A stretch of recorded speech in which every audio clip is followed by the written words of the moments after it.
I know I've beaten this horse to death at this point, but some of you are new subscribers, some of you haven't seen the old videos, so I'll just go and say it again.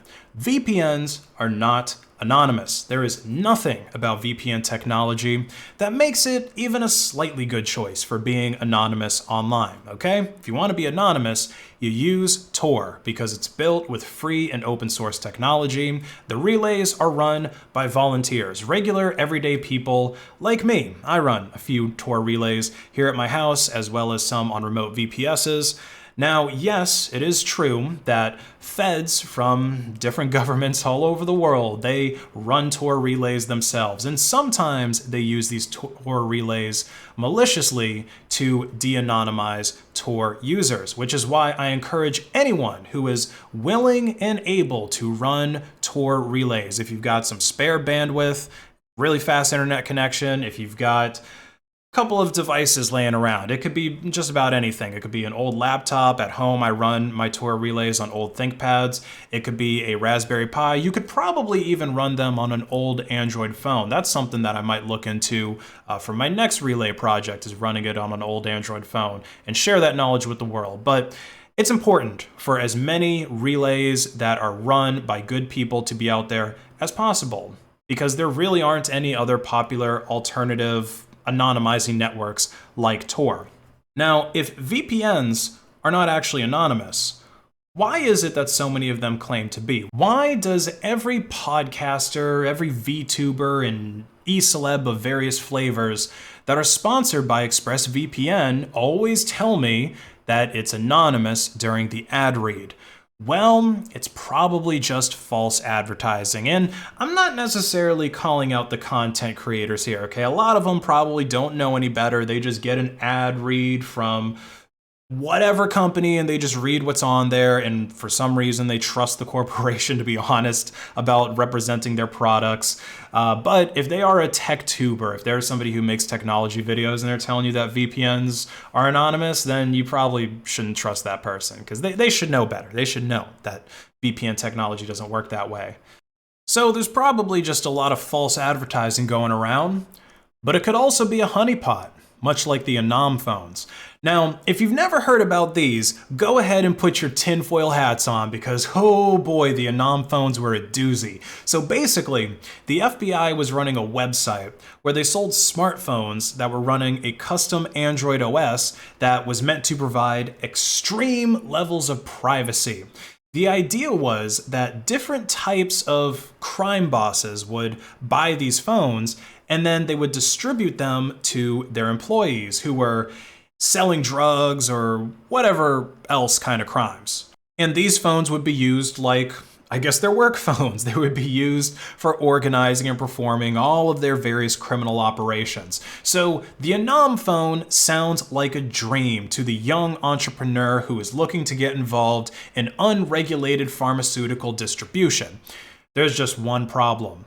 All of those phones were backdoored. Every single one of them would send a copy of every text message, a recording of every call. They would send a copy of every picture, real-time location data, and basically anything that a smartphone could gather about you right back to the FBI. And then this data was so kindly shared with other law enforcement groups like Europol and the Australian Federal Police, and an international sting was conducted to bust several gangs around the world. So using honeypots to catch criminals, it's incredibly effective, and I'm almost certain that VPN providers, especially the ones that advertise themselves as anonymous, would do the same kind of thing. You really don't need a wild imagination to imagine a world where feds from different countries either use coercion or good old financial bribery to get these VPNs to act as honeypots for them.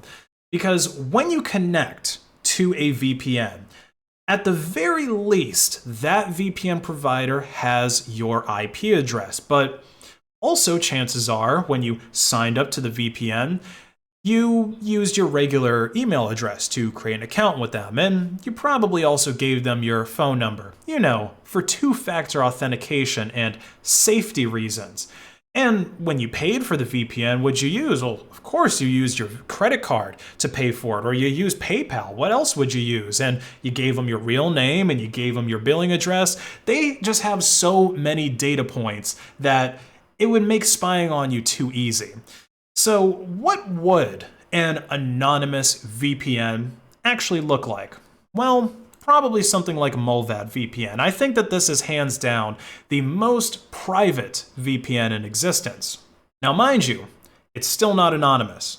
Privacy and anonymity, that's something that people get confused a lot. With privacy, we're really just limiting who knows about our actions. We're basically picking a trusted party, Mullvad in this case, to mask our IP address so that whenever we go and connect to Google or Amazon, Google and Amazon are going to see Mullvad's IP address instead of ours, and so they can't really associate anything that we do there back to us. Now, obviously, that's not going to be the case if you sign in with some account, right? If you use your Gmail account at home and then you sign in with it to some service over the VPN, of course they're going to know it's you connecting to it, you silly goose.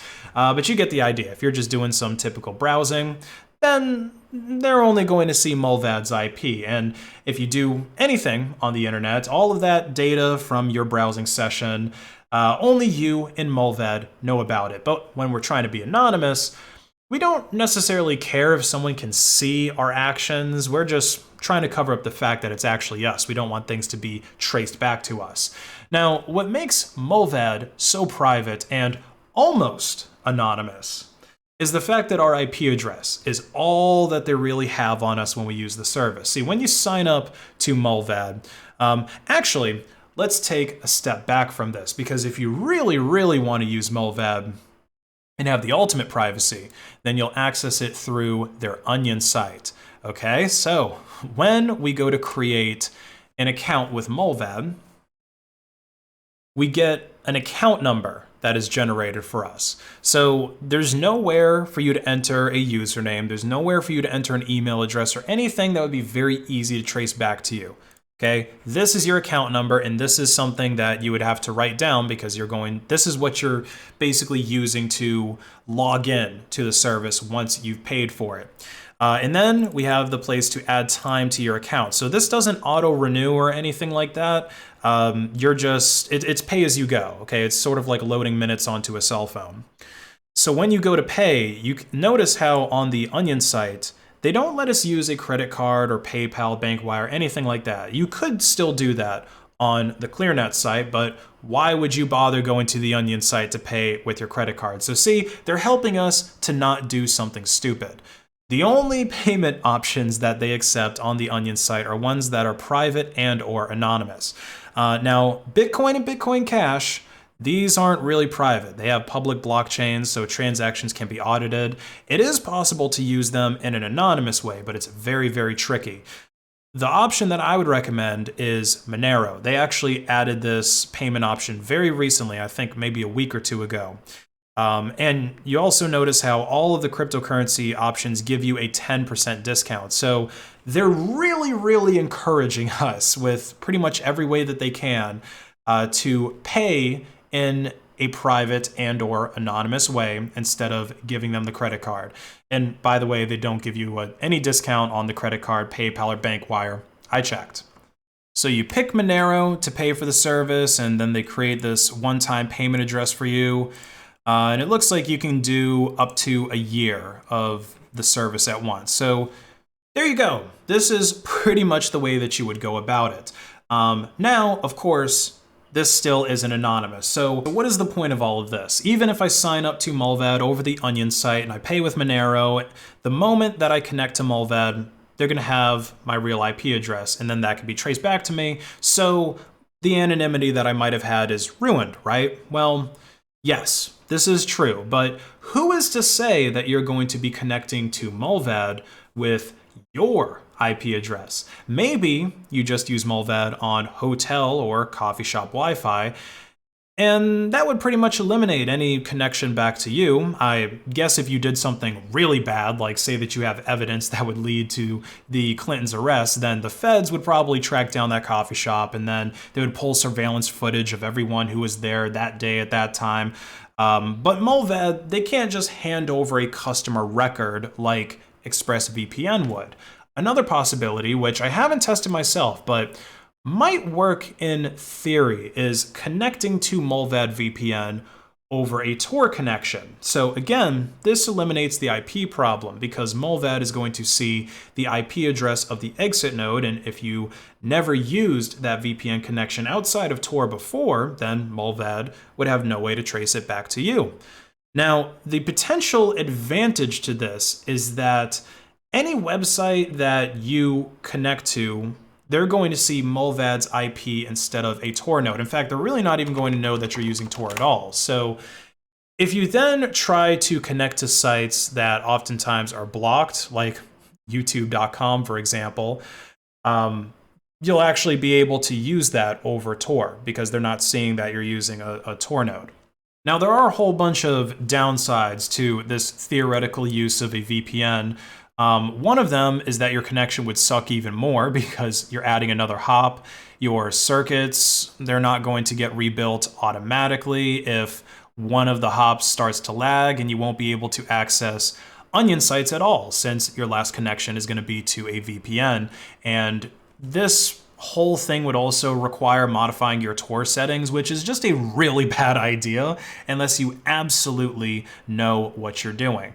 So it's a very niche use of a VPN, but Mullvad is the only one that you could even theoretically use for something like that, because with any other VPN provider, you would be connecting your credit card details, email address, and any other personal information that VPN company has on you with Tor traffic, which is a really bad idea. So if you're a Monero enthusiast and you want the most private VPN connection possible, then Mullvad is what you're looking for. Like and comment to hack the algorithm. Subscribe to me on Odyssey. Have a great day.